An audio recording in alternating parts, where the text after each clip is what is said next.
शिर्डीच्या जनतेने 2014-2019 या ठिकाणी साईबाबांचं दर्शन घेऊन आम्ही आज मतदान करतो आहे आणि देशामध्ये एक नवीन विकास पर्व या ठिकाणी 14 पासून चाललं आणि 24ला पुन्हा एकदा देशाचे पंतप्रधान नरेंद्र मोदी साहेब होणार आहेत आणि म्हणून ह्या भागातला जो विषय आहे आम्ही साईबाबांचं दर्शन घेताना पहिल्या काळात शेतकऱ्यांना पाणी मिळालं पाहिजे.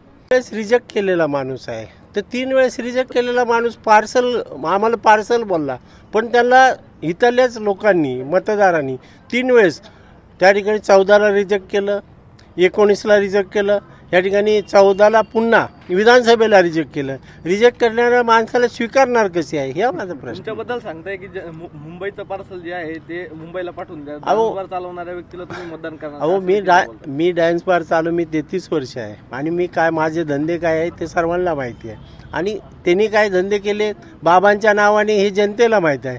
म्हणून मला त्याचं प्रमाणपत्र घेण्याची गरज नाही. मुंबईचं पार्सल 2 वेळेस शिर्डीच्या जनतेने स्वीकारलेलं आहे, त्यामुळे त्याचं पार्सल 3 वेळेस रिजेक्ट केलं त्याचं सांगावं ना. आमचं पार्सल काय, आमचं मान स्वीकारलं आणि ह्या मतदारसंघात मी आता मतदान केलेलं आहे. पार्सल कुणाचं आहे त्यांनी ते सांगावं.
राज्याच्या 4थ्या टप्प्याच्या मतदान प्रक्रिया पार पडत आहे.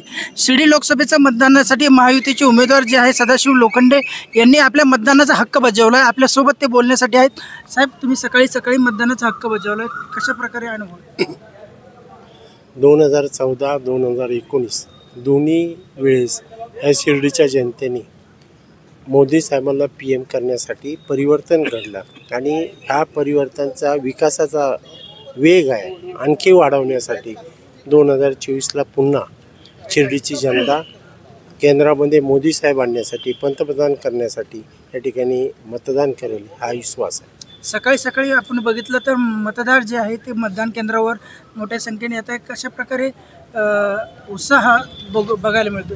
हे खरं बघायला गेलं मोदी साहेब 2014ला लोकशाही काय असते, लोकांच्या समस्या विकासा संदर्भात एकत्र करण्याची भूमिका आहे आणि त्याचा जनजागृतीचा परिणाम आहे. या ठिकाणी मताचा अधिकार काय असतो ते जनतेला देखील कळालेलं आहे. त्यामुळे उत्साहाच्या रूपाने या ठिकाणी न बोलावता देखील मतदार स्वतःचा हक्क बजावतात. काय सांगाल तुम्ही? 2 टर्म खासदार, शिर्डी लोकसभेचे खासदार म्हणून 3ऱ्या वेळेस देखील आता तुम्ही या निवडणुकीच्या रिंगणात आहेत. काय मतदारांचा कौल कसा वाटतो? या ठिकाणी मी 2 वेळेस या शिर्डीचा खासदार होतो, पण कर्जत जामखेडचा मी 3 वेळेस आमदार देखील होतो. जनतेचे कामं केल्यानंतर, जनतेचा विश्वास संपादन केल्यानंतर कामाच्या नावाने, विकासाच्या नावाने जनता मतं देते. हा मला 5 वेळेचा अनुभव आहे.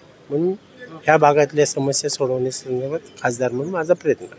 5 वेळेस खासदार, 2 वेळेस खासदार राहिलेले सदाशिव लोखंडे 3ऱ्यांदा आता शिर्डी लोकसभेचं नेतृत्व करण्यासाठी रिंगणात आहे. टाइम्स नाऊसाठी राहुल कोळगे, अहमदनगर, शिर्डी.